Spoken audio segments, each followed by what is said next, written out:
Welcome to Biodiesel Magazine's top stories for early February. I'm your host, Jacob Noterman. Before we get started, we'd like to thank today's sponsor, the International Biomass Conference and Expo, taking place April 16th through 18th in Atlanta, Georgia.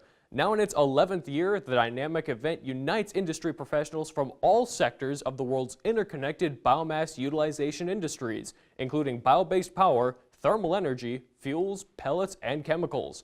Learn more at biomassconference.com. The U.S. biodiesel industry celebrated its 25th anniversary last month at the National Biodiesel Conference and Expo in Fort Worth, Texas. The four-day event was themed Driven, but an emerging theme developed from various general session panels was one of cooperation. To begin the conference, a panel of Petroleum Association executives converged on stage with National Biodiesel Board CEO Danelle Rehagen, where the group agreed on more cooperation among the renewable and petroleum fuels industries to face the greater threat of electric vehicles. To end the event, a panel of Biofuel Association executives discussed finding common ground and developing greater cooperation among the various biofuel interest groups to present a more unified voice to Congress. The show also featured a vehicle showcase in the expo hall, debuting the first ever Ford F-150 diesel truck, which is B20 compatible.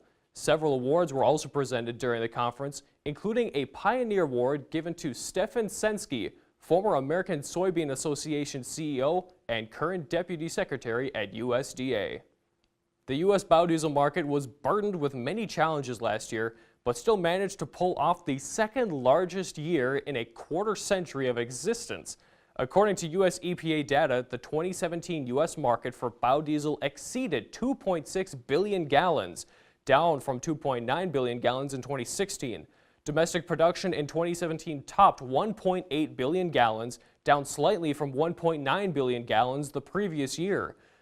Despite a lapsed tax credit, uncertainty with a new administration, RFS setbacks, and a prolonged trade dispute, producers of various size tell Biodiesel Magazine they had a good year.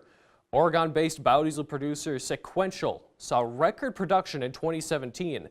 CEO Tyson Keevers says the plant is expanding and is on track to beat production records again this year. Pacific Biodiesel celebrated 5 full years of operation at its Big Island biodiesel plant last year in Hawaii.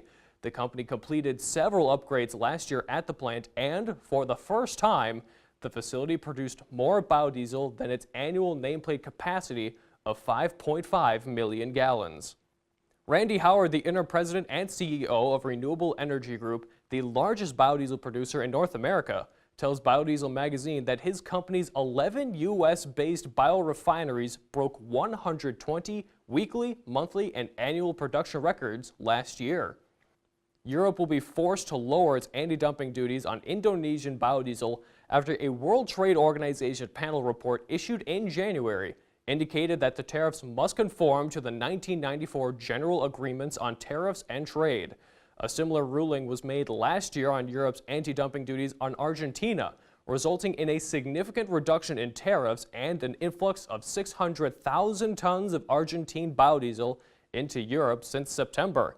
To combat the influx, in late January, the EU initiated an anti-subsidy investigation against Argentina in hopes of curbing unfairly traded imports by replicating the success of anti-subsidy cases initiated by the U.S. last year. To view these stories in their entirety, or for more news, features, or data from the most respected and viewed biodiesel site in the world, visit biodieselmagazine.com. See you next time.